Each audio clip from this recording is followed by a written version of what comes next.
हमने देखा कि औपचारिक पत्र का क्षेत्र सीमित है। वो खास जगह पर ही लिखे जाते हैं और सीमित शब्दों में लिखा जाता है। पर अनौपचारिक पत्र हम जिसे चाहे उसे लिख सकते हैं और उसमें हम जितना चाहे उतना लिख सकते हैं। अगर आपका जन्मदिन है और आप अपने दोस्तों को पत्र लिखकर आमंत्रण देना चाहते हो तो वो अनौपचारिक पत्र हैं। अगर आप स्कूल में से पिकनिक पर गए हो और वहाँ से आप अपने माता पिता को पत्र लिखना चाहते हो तो वो अनौपचारिक पत्र हैं।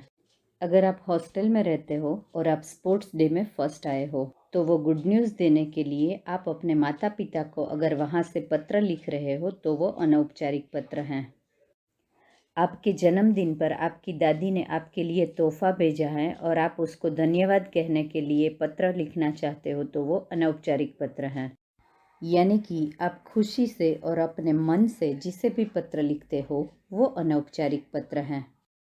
आजकल मोबाइल आने के बाद किसी से बात करना बहुत इजी है। हमारे दोस्त या सगे संबंधी दुनिया में कोई भी कोने में हो, हम 2 मिनट में उनसे बात कर सकते हैं। उनको देखने का मन किया तो हम उनको वीडियो कॉल भी कर सकते हैं।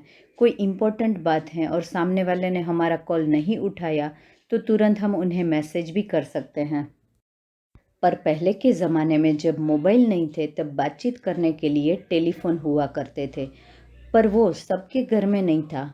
तब किसी से बातचीत करने के लिए पत्र ही लिखे जाते थे। वो अनौपचारिक पत्र हैं। पोस्ट कार्ड, अंतर्देशीय पत्र, लिफाफा, ये सब अनौपचारिक पत्र के ही प्रकार हैं। अब हम जानेंगे अनौपचारिक पत्र में ध्यान रखने योग्य बातें। अनौपचारिक पत्र में सबसे ऊपर बाईं ओर सामने वाले का नाम और पता लिखा जाता है और उसके नीचे दिनांक लिखा जाता है। औपचारिक पत्र में विषय कभी नहीं लिखा जाता है तो दिनांक के बाद संबोधन लिखा जाता है।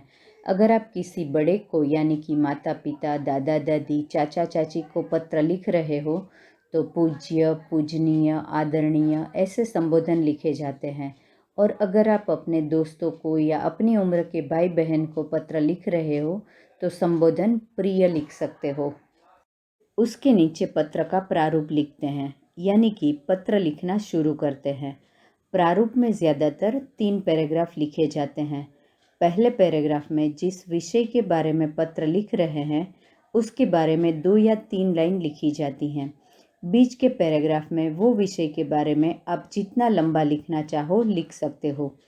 तीसरे पैराग्राफ में जिसको पत्र लिख रहे हो उसके घर वालों के बारे में 2 या 3 लाइन लिखी जाती हैं।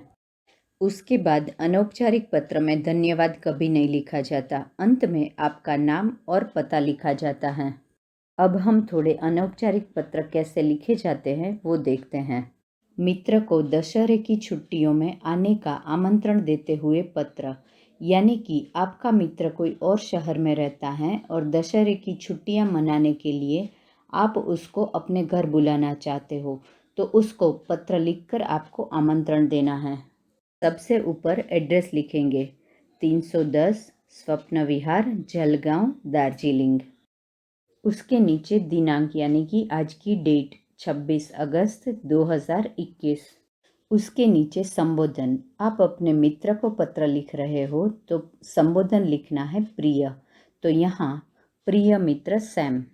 बहुत बहुत स्नेह, आशा है तुम अपने परिवार सहित सकुशल होंगे।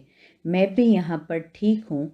मैं यह पत्र तुम्हें एक विशेष कारण से लिख रहा हूँ। 5 अक्टूबर से मेरी दशहरे की छुट्टियाँ प्रारंभ हो रही हैं। उससे पूर्व तुम्हारी भी शायद परीक्षाएं समाप्त हो जाए।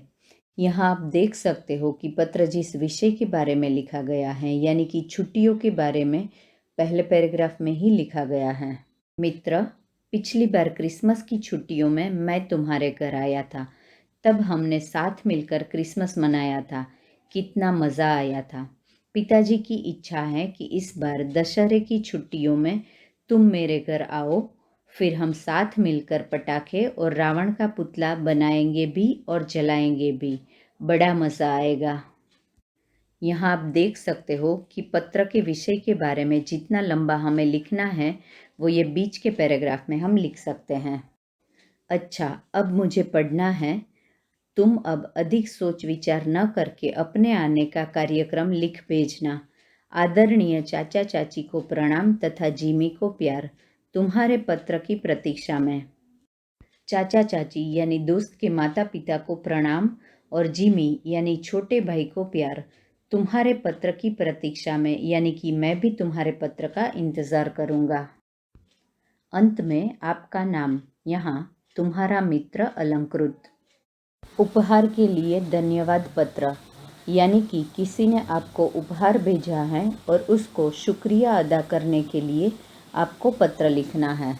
सबसे ऊपर एड्रेस लिखेंगे 535 सुखदेव विहार, नई दिल्ली 110052।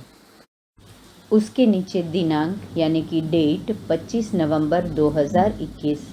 उसके नीचे संबोधन, यहाँ आप मित्र को पत्र लिख रहे हो तो प्रिय नेहा या तो प्रिय सखी नेहा भी लिख सकते हो। सप्रेम नमस्कार, आज ही तुम्हारे द्वारा भेजा गया उपहार मुझे मिला। उपहार पाकर अत्यधिक प्रसन्नता हुई, यानी कि मुझे बहुत खुशी हुई। इस सुंदर भेंट के लिए धन्यवाद। उपहार में भेजी गई पुस्तक मुझे ही नहीं, मेरे सभी मित्रों को बहुत पसंद आई। मेरे जन्मदिन पर तुम्हारे न आने से मैं बहुत नाराज़ थी, परंतु जब तुम्हारी भेजी पुस्तकें मिली तो सारी अप्रसन्नता जाती रही। यानी कि जब मुझे तुम्हारी पुस्तकें मिली तो मेरी सारी नाराज़गी दूर हो गई। यह पुस्तक सदैव मुझे तुम्हारी याद दिलाती रहेगी। इतने सुंदर उपहार के लिए एक बार पुनः धन्यवाद। यानी कि जब भी ये पुस्तक मैं देखूंगी या तो पढ़ूंगी, मुझे तुम्हारी याद हमेशा आएगी और इतना सुंदर तोहफा देने के लिए मैं फिर से तुम्हारा एक बार शुक्रिया अदा करना चाहती हूँ। तुम्हारी सखी अंशिका। एक और पत्र देखेंगे, छोटे भाई को पत्र। सबसे ऊपर हम एड्रेस लिखेंगे, 151 प्रीत विहार, दिल्ली 110092। उसके बाद हम लिखेंगे दिनांक 26 अप्रैल 2021। उसके बाद संबोधन लिखेंगे, छोटा भाई है तो हम लिखेंगे प्रिय, प्रिय सीमांत, शुभाशीष। यहाँ सब कुशल हैं, आशा है तुम भी स्वस्थ होंगे। यानी कि यहाँ तो सब लोग अच्छे हैं और मुझे आशा है कि वहाँ भी सब लोग स्वस्थ यानी कि हेल्दी और फिट होंगे। कई दिनों से तुम्हारा कोई पत्र नहीं आया। माँ पिताजी तुम्हारे स्वास्थ्य और पढ़ाई के लिए काफ़ी चिंतित हैं।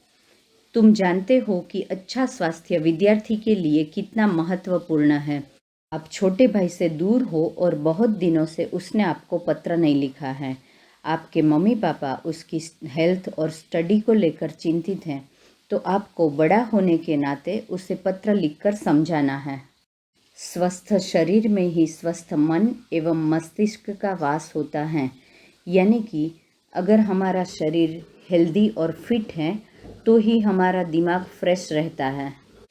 मुझे पता चला है कि आजकल तुम देर से उठते हो तथा तुमने प्रातः भ्रमण भी छोड़ दिया है, यानी कि मॉर्निंग वॉक बंद कर दी है। शरीर को चुस्त एवं फुर्तीला बनाने के लिए प्रातः भ्रमण बहुत आवश्यक है।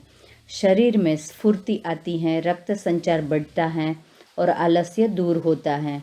तो यहाँ मॉर्निंग वॉक का इम्पोर्टेंस समझाया है। आशा है तुम अपने स्वास्थ्य का ध्यान रखोगे। तुम्हारा अग्रज प्रणव, अग्रज यानी बड़ा भाई। तो आशा रखती हूँ अनौपचारिक पत्र आपको अच्छे से समझ में आ गया होगा और अब आप नोटबुक में, परीक्षा में या तो दोस्त या माता पिता को बेझिझक पत्र लिख सकते हो।